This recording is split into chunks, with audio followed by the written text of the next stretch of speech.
मध्य प्रदेश का दतिया विधानसभा चुनाव एक ऐसा चुनाव जिसको लेकर सियासी सरगर्मी न केवल आपने मध्य प्रदेश में देखी बल्कि इसकी जो तपिश है वो आपको राजधानी दिल्ली तक देखने को मिली। यानी कि मध्य प्रदेश से लेकर देश की राजधानी तक इसको लेकर खूब राजनीतिक उथापथल देखा गया, सियासी बयानबाजी हुई और अब इसमें समझने वाली बात यह है कि राजनीतिक पार्टियां जो है वो जातीय समीकरण को साधने में शुरुआत से ही जुटी रही। पहले नाम सामने आया नरोत्तम मिश्रा का, हालांकि बीजेपी ने उनका टिकट काटा, आशुतोष तिवारी को टिकट दी। उधर कांग्रेस ने भी यहाँ पर अपना सटीक जातीय समीकरण साधने की कोशिश की है। अब देखिए, भारत में कोई भी चुनाव, चाहे आप ग्राम स्तरीय चुनाव ले लीजिए, विधानसभा चुनाव ले लीजिए या फिर आप ले लीजिए लोकसभा के चुनाव, राज्यसभा के चुनाव, तमाम जगहों पर जातीय समीकरण साधने की भरपूर कोशिश होती है। अब जो दतिया विधानसभा में उपचुनाव होने जा रहे हैं, 2.5 लाख की आबादी का क्षेत्र है, लेकिन वहाँ पर जातीय समीकरण को साधने के लिए इस तरह से कैलकुलेशन बिठाया गया ताकि वहाँ पर चाहे बीजेपी हो या फिर कांग्रेस हो, वो अपनी जीत का दावा बिल्कुल प्रमुखता के साथ ठोकते हुए नजर आ रहे हैं। नमस्कार, जी मध्य प्रदेश छत्तीसगढ़ का डिजिटल प्लेटफॉर्म है ये और मैं हूँ आपके साथ शबुल सिंह। दोस्तों, मध्य प्रदेश की दतिया विधानसभा सीट पर उपचुनाव होने वाले हैं, ये हम सभी जानते हैं, लेकिन इस उपचुनाव के लिए कितनी तैयारी की गई इसका अंदाजा मैं आज आपको इस रिपोर्ट में जो एक्सपीरियंस वीडियो में बना रही हूँ उसमें मैं आपको बताऊंगी। 2,40,000 की आबादी है, लगभग अप्रॉक्स इतनी आबादी दतिया की है, जो दतिया का पूरा क्षेत्र है वहाँ की आबादी है। लेकिन इस सीट पर तमाम राजनीतिक दलों की शुरुआत से नजर रही है, चाहे आप बीजेपी की बात कर लीजिए, चाहे आप कांग्रेस की बात कर लीजिए। अब ये है कि जिनका वोट चुनाव का रुख बदल सकता है उसको टारगेट करने की यहाँ पर भरपूर कोशिश दोनों राजनीतिक दलों की तरफ से की गई है। अब सवाल ये है कि यहाँ पर जो मुकाबला है वो दो तरफा का मुकाबला नहीं है बल्कि त्रिकोणीय मुकाबला है। अब त्रिकोणीय आप सोच रहे होंगे कैसे, क्योंकि अभी तक तो आप चुनाव में सिर्फ 2 ही नाम सुन रहे थे, एक था भारतीय जनता पार्टी यानी कि बीजेपी का और दूसरा था कांग्रेस का। लेकिन इस त्रिकोणीय मुकाबले में त्रिकोणीय बनाने वाला एक तीसरा पार्टी है जिसका नाम है आजाद समाज पार्टी। इस पार्टी की एंट्री होने के साथ ही जो मुकाबला है और भी ज्यादा दिलचस्प हो चुका है। सबसे पहले समझते हैं कि दतिया विधानसभा का जो पूरा क्षेत्र है उसका जातीय समीकरण क्या है, कौन कौन सी वर्गों को यहाँ पर साधने की कोशिश की जाती है और कौन कौन सी जातियों को साधने की कोशिश की जाती है। सबसे पहले बात करते हैं साल 2030 की, जब विधानसभा चुनाव हुई। तत्कालीन गृह मंत्री उस समय की थी नरोत्तम मिश्रा, जिनकी पैठ इस पूरे इलाके में बहुत मानी जाती है। कहा जाता है कि नरोत्तम मिश्रा का दबदबा इस पूरे क्षेत्र में काफी ज्यादा, उनकी तूती होती है, लेकिन उनकी तूती यहाँ पर काम नहीं आई इस बार, यानी कि साल 2023 की मैं बात कर रही हूँ। उस समय उनको हार का सामना करना पड़ा और हार काफी अच्छी उनको मिली। लगभग अगर मैं बात करूं तो उनको जो झटका था वो काफी बड़ा लगा था राजेंद्र भारती से, काफी अच्छे मार्जिन से वो वहां पर उस समय चुनाव हारे थे। उसके बाद राजनीतिक जानकार मानते हैं कि यहीं से जो पारंपरिक सामाजिक समीकरण बिगड़ना बीजेपी का शुरू हुआ था वो साल 2023 के विधानसभा चुनाव से शुरू हुआ था, क्योंकि कहा जाता है कि जो दतिया की पूरी सीट थी वो बीजेपी की एक तरह से अब सामाजिक समीकरण की सीट मानी जाती थी, लेकिन वहां से पूरा समीकरण बीजेपी का वहां से बिगड़ गया। अब ब्राह्मण वैश्य कुशवाहा समाज का एक हिस्सा बीजेपी से उस समय दूर हो गया था और वजह यही थी कि राजेंद्र भारती को वहां पर जीत मिली थी। जो नरोत्तम मिश्रा थे वो वहां पर हार गए थे और उसका सीधा असर वहां पर चुनावी परिणाम में देखने को मिला था। क्यों?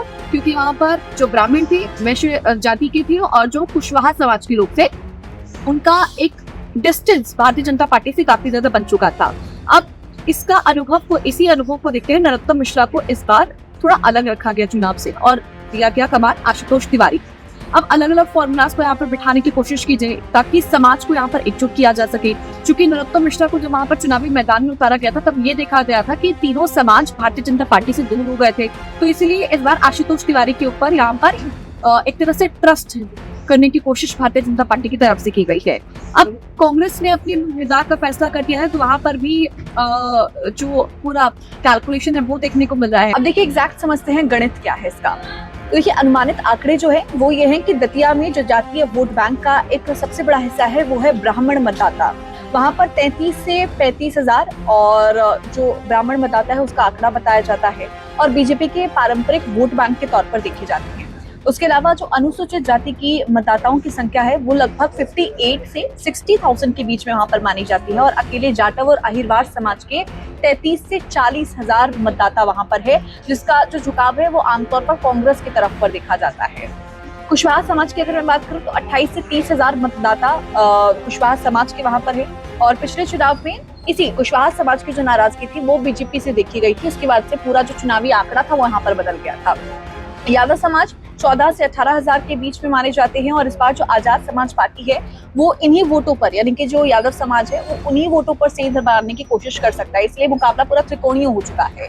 इसके अलावा ठाकुर समाज से 14 से 18,000, वैश्य समाज से 12 से 15,000, मुस्लिम मतदाता करीब 7 से 8,000 और अन्य पिछड़ा वर्ग से 15 से 20,000 मतदाता भी इस चुनाव में अहम भूमिका में नजर आएंगे। यानी कि कुल मिलाकर जो पूरा फोकस भारतीय जनता पार्टी का है वो तो है डैमेज कंट्रोल का, पिछले चुनाव की भरपाई यहाँ पर करने का उनका पूरा मकसद है, और जो सामाजिक गठजोड़ उनका पुराना था उसको वापस एक बार ठीक करने की जो पहल है वो बीजेपी की तरफ से की जा रही है। ब्राह्मण, ठाकुर, वैश्य और परंपरागत जो ओबीसी वोटर्स थे उनको एकजुट करने की कोशिश भारतीय जनता पार्टी की तरफ से की जा रही है।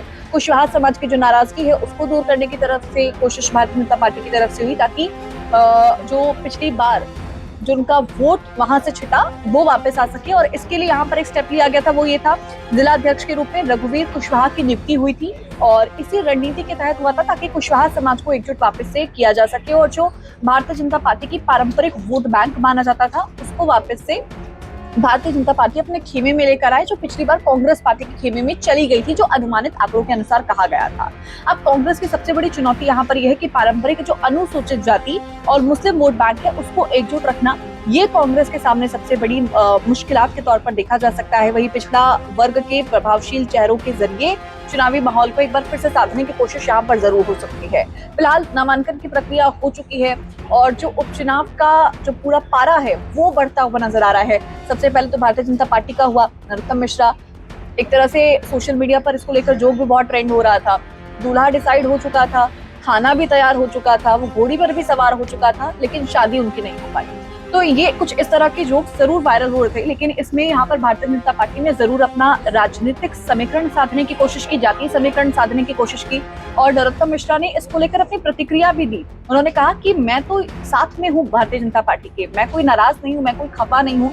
ये पूरा का पूरा डिसीजन तो था वो पार्टी का डिसीजन होता है, हाईकमान का डिसीजन होता है, जिसके साथ मैं पूरी तरह से हूँ, और जो मेरे समर्थक खफा हैं या फिर जिनमें नाराजगी है वो नाराज ना हो, साथ में मिलकर चलते हैं और इस बार जीत का डंका भारतीय जनता पार्टी का ही बजेगा, ये उनका कहना था।